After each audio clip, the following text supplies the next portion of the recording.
Tere, siin on TS Eric Project. Tänases videos räägime teile ühest põnevast üritusest, uudisest, mis meil teile on. Nimelt siis 12. jaanuaril Eesti Arhitektuuri Keskuses toimub Jõusõeli ja Fitnessi seminar, mida meie korraldame. Ja siis selles videos, mis te praegu vaatate, siis räägimegi lühidalt ülevaatlikult, mis sellel päeval põnevat saama hakkab, kes seal esinevad ja mis seal üldse täpsemalt toimub. Nii, see on kokku meie 3. üritus ning meie eesmärk on iga kord teha parem ja suurem ja harivam üritus. Ehk siis nüüd me oleme oma jõud ja mõtted kõik kokku kogunud ja plaan on selge. Ehk siis see on terve päevapikkune selline workshop, interaktiivne seminar, kus on siis kokku 3 esinejat. Esimeseks on siis Siim Savisaar, kes on tuttav meile. How dare you? väga ebaprofessionaalne. Loodan, et vaatajad annavad andeks. Igastahes esimene esineja on Siim Savisaar, kes on siis meie kindlasti jälgijatele tuttav siis meie videotest. Oli ka meie esimesel üritusel, siis viis läbi sellist baasharjutuste workshopi. Et nüüd on tegelikult meil täpselt sama plaan. Ehk siis Siim on kogenud füsioterapeut. Ta on personaaltreener ja mitte lihtsalt personaaltreener, vaid ta on vist 2016 parimaks personaaltreeneriks üldse valitud. Ehk siis ta on väga tark inimene. Ja muidu vähe inimene. Ja ilmselt Eesti kõige esteetilisem mees. Et ta on 2-kordne Eesti karikavõitja kulturismis, klassikalises kulturismis ning ka siis Euroopa hõbemedalist, ehk siis ütleme, et kõik öeldu ilmselt annavad aimu, et tegu on targa inimesega. Et millest siis tema see seminari osa nii-öelda koosneb, on see, et me toome sinna seminariruumi kangid, kettad, ainsuses. Me toome siis kangi, kettad, paari hantleid ja siis veel üritame saada reguleerida pingi. Ehk siis me saame seal nende selliste primitiivsete vahenditega näidata teile siis läbi erinevate lihasgruppide siis treeningmetoodika, harjutused. Et Siim täpselt seletab seal näiteks rinda treenides, mis on need tähtsad kohad, kuidas see liigutus käima peab, näiteks erinevatest vaatenurkadest, et kuidas keegi peaks seda tegema vastavalt tema siis füsioloogiale. Et Siim on sellises asjas nagu väga tark ja tugev, et kõik, kes on kunagi temaga nagu koos treenisaali jõudnud, siis peale trenni nad avastavad, et nad ei tea tegelikult mitte midagi. Ja tegelikult, kui nüüd tagasi mõelda selle meie meetupi peale, mis HC Gymis toimus, siis oligi see workshop, mis seal tegi. No, inimesed ikka kuulasid huviga ja nagu see oli nagu väga hästi nagu tema poolt korraldatud või nagu presenteeritud. Üks asi ka, mida me nagu mõtlesime, kui seda üritust nii-öelda korraldada, et tegelikult see seminar on selles mõttes kõikidele. Et see on nii nendele, kes on juba töötavad treeneritena, kui ka neile, kes tegelikult just jõuavad selle Jõusõeli maailma juurde. Ehk siis ma arvan, et see on nagu väga universaalne, et kõik saavad sellest nagu mingit kasu, et ma arvan, et keegi meist ei arva, et me teame kõike, et me tahame pidevalt nagu mingit uut infot teada või siis kas omale vanu asju meelde tuletada. Et ma arvan, et ongi, et see pole pigem selline üritus, kuhu siis võiksid tulla ainult sellised kesktaseme treenijad või rohkem, et pigem ma arvan, et see on kõigile. Ja teisalt see on jällegist üritus jälle, kust niigi meie väike kogukond jälle kokku saaks ja ühiselt saaks aega veeta, võib-olla uusi tutvusi, uusi treenikaaslasi leida, et selline üritus, kus me võib-olla tahaks ise osaleda. Vot, et esimene esineja on läbi vist arutatud aina. Jah, et teine on nüüd Kaido Leesmann, et ma usun, et enamikele meie kuulajatele, vaatajatele on see nimi juba tuntud. Kaido on siis Eesti Jõuduste Liidu president. Ta on, ma nüüd ei teagi, mis see number on. Ta on 97-kordne, tal on 97 Eesti rekordid siis. Ja ta on vist 41-kordne Eesti meister jõutõmbes ja rinnassurumises. Veel äkki juba 43-kordne. Et ütleme, ausad numbrid, mis võivad sassi minna. Võivad selle video üleval olemise aja jooksul veel muutuda. Et täpselt, et ta on Euroopa meister, ütleme nii, et ta on nagu Eesti selline jõutõstmise Ott Kivikas. on vist üsna tabavalt vist öeldud. Ma arvan küll jah, et tal on ka Revali oma powerlifting tiim, kust Siim Raist alles noppis kulla, et tema tuleb räägib meile siis sellest, kuidas siis ütleme oma maksimaaljõudu arendada ja kuidas siis selliseid jõutreeninguid oma kulturismi treeningutes siis ühendada. Et alustab kindlasti sellise loengulise osaga, et räägib kõigepealt erinevatest sellistest metoodikatest, strateegiatest, kavadest jõutõstmises.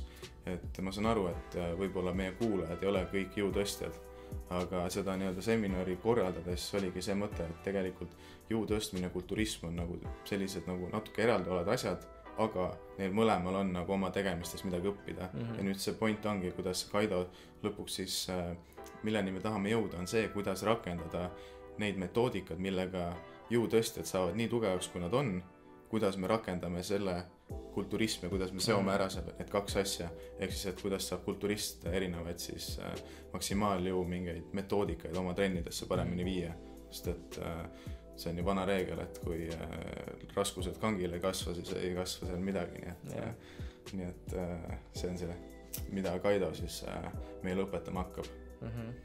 Ja siis Mart, nüüd võib vist kolmandast esinest rääkida. Jah, on üsna põhjalik tutvustus tehtud. et jah, et kui kaks esimest, nii Siim kui Kaido on sellised, nende teema on selline füüsiline on ja siis me kõik teame, et selle ala juures sa pead ka psühholoogiliselt väga tugev olema ja teinekord on neid hetki, kus motivatsiooni on vähem, raske seda mingisugust järjepidevust leida, raske leida uuesti seda, kuidas saada sinna tsoone peale ja sellest tuleb meile rääkima siis Jorgen Matsi. Jorgen Matsi tutvustuseks nii palju, et ta on siis lõpetanud Tartu Ülikooli magistriõppe psühholoogia erialal. Ta on siis tänaseks juba vist üle 5 aasta siis ülikooli spordipsühholoogia õppetoolis.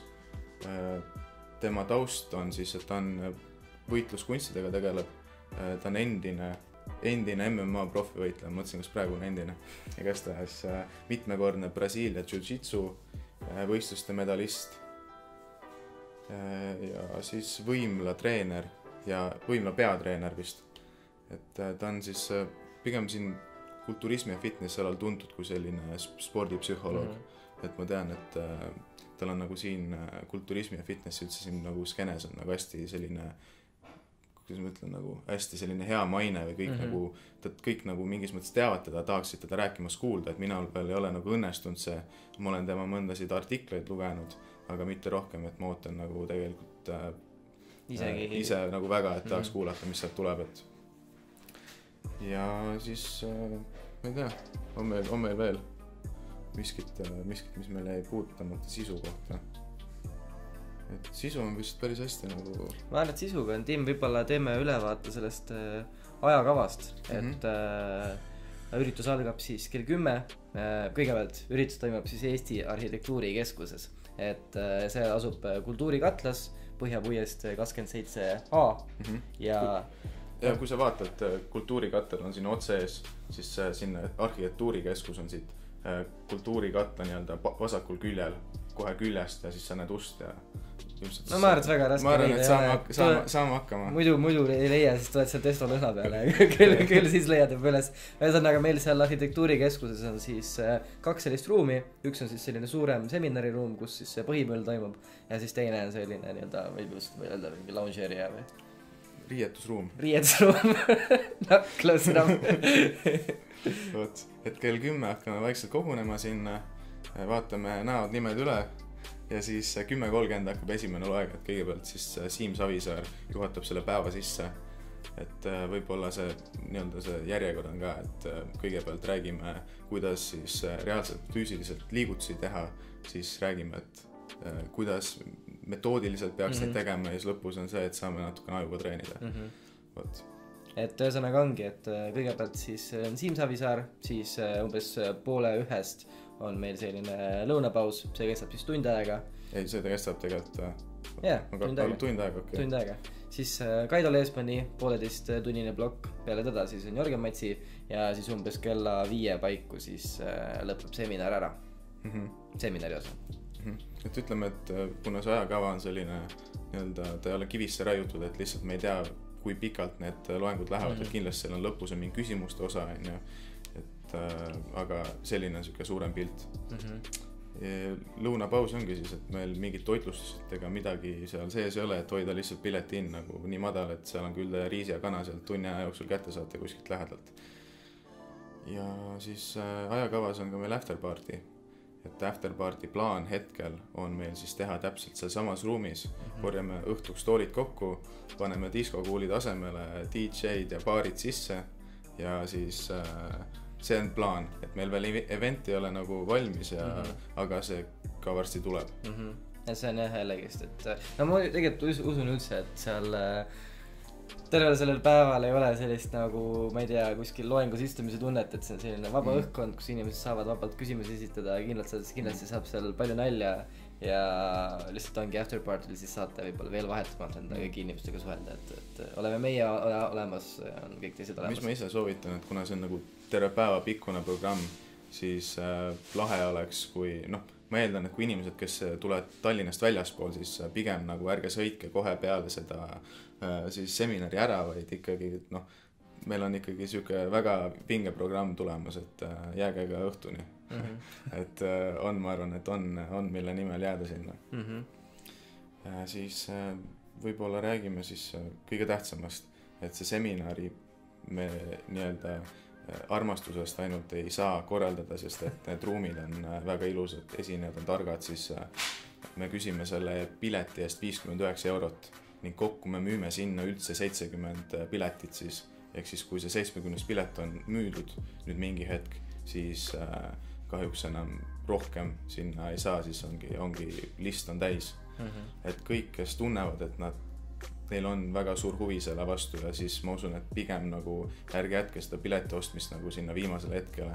Ja, et praegu, kui me nagu seda videot nüüd filmime, event on üleval olnud 4 päeva, 5 päeva? 4 vist äkki. Jah, et nagu mingi osa piletitest on juba ära läinud, et sellepärast ka tasub, et pigem kiiresti reageerida ja jah. Et lihtsalt kuna see maksumus, et saate niimoodi, et saate ennast ära registreerida, siis siin kodulehel on Mikk Jürisson, panen siia descriptionisse selle lehe, et registreerimine käib siis läbi meie selle lehe, et siin on lihtsalt pead nime, telefoni, e-maili ja kui teil on lisaküsimusi, siis vajutate registreeru. Loomulikult saate meile kirjutada ka kuskile mujale, aga see on nagu see kõige parem viis, kuidas seda teha. Ning võib-olla rääkida selle kingituse variandist ka. Jaa. Et ühesõnaga, kuna jõuluaeg on tulemas, siis on hea võimalus on tegelikult seesama seminari pääsega oma sõbrale või jõusaali hundile kinkida, et see aasta võib need sokid ja ma ei tea, Adidas ja deodorandid siis ostmata jätta ja et kinkida hoopis midagi kasulikku. Vaatad, et laps on hakanud suureks kasvama ja selles mõttes suureks, et on hakanud jõusaalis käima, siis äkki selle valgupulbri asemel oleks pigem kingikotti vaja visata üks pilet talle. Et pikas plaanis võib olla kasulikum. Ja siis pilet on ka selline, et kes on Tallinnas, saab meil füüsiliselt ilusa pileti kätte, mille saate panna välja poole, me saame alati selle kirjaga saata, saame kuidagi saame selle teieni edastatud või siis ma saan selle läbi e-maili ilusti kujunduse saata teieni, eks see pileti nii-öelda see vorm. Ega me seda ilma oma kallite sponsoriteta ka ei tee, ehk siis kõik, kes seminarile pileti ostavad esimesena, siis teeb teile kingituse Fit 360, samuti siis Nocco ja Bearbells, et kõik te saate väikse kingituse neilt meie seminarile tulles ning samuti kõikide siis osalejate vahel loositakse välja 2 Gym Eesti siis 3 kuu pääset. Eks kõigi nende piletiostjate vahel me loosime siis peale seminari päeva siis 2 piletit. 2 3 kuu pääset. 2 3 kuu pääset siis, jah. Ma arvan, et praeguseks hetkeks on nüüd põhiline osa on räägitud, et kui teil nüüd jäi mingisuguseid asju lahti, tekkis mingisuguseid küsimusi, siis kirjutage meile lihtsalt sotsiaalmeediasse, kas siis selle sama video alla Instagrami DMides, Facebooki, kuhu iganes, et vastame teile kiiresti ja hea meelega, et meil endal on ka põnev vaadata, kuidas see üritus välja kukub, et selline, ütleme, õhin on iga päev sees. Jah, see mulle juba meeldib kõik see korraldamise protsess alates plakatite kujundamisest kuni reaalselt füüsilisest üleskleepimiseni kuni mingite muude asjani, et see on väga huvitav meie jaoks. Ja ütlen ikka, et kõik info tegelikult, mida te peate teadma ja ma arvan, et kui te käite siin kodulehel Mikk Jürisson, Y-ga Jürisson.com/seminar, et siin on kõik info, registreerimine, absoluutselt kõik. Et korra räägin registreerimise ikka ülegi, et ei oleks nagu mingeid segadusi, kuna inimestele tavaliselt, kui sa pead üle 3 kliki tegema, mis on nagu see, et et ma igasti lähete siia kodulehele, siin on väga lihtne registreerimisvorm ja nüüd, kui te vajutate registreeru, siis tuleb meile e-mail ning me vastame teile siis, anname teile kõik info või siis te saate juba teha makse siis siia maksekontole, mis on ka siin lehel välja toodud, et kohe, kui me makse kätte saame, lükkame Exceli tabelis roheliseks ja ongi kõik. Ja ootame teid juba siis 12. jaanuari seminaril. Et jällegist ostke pileteid, kiirustage, need lähevad nagu kulutuli, et jah, nii on. Ja ma arvan, et see tuleb, sellise üritusega väga vingama aastat alustada, ma arvan, et saab sükse hea teadmiste emotsioonilaksu ja anname endalt poolt parima, et see tuleks ikkagi Aesthetic Projecti vääriline üritus, nagu meil kombeks on. Ja lõpuks saame jällegist oma armsaid vaatajaid ja kuulajaid näha. Ja, aga see on siis selleks hetkeks praegu kõik, et näeme juba järgmises videos ja näeme 12. jaanuaril Eesti Arhitektuurikeskuses jõusaali ja fitness seminar.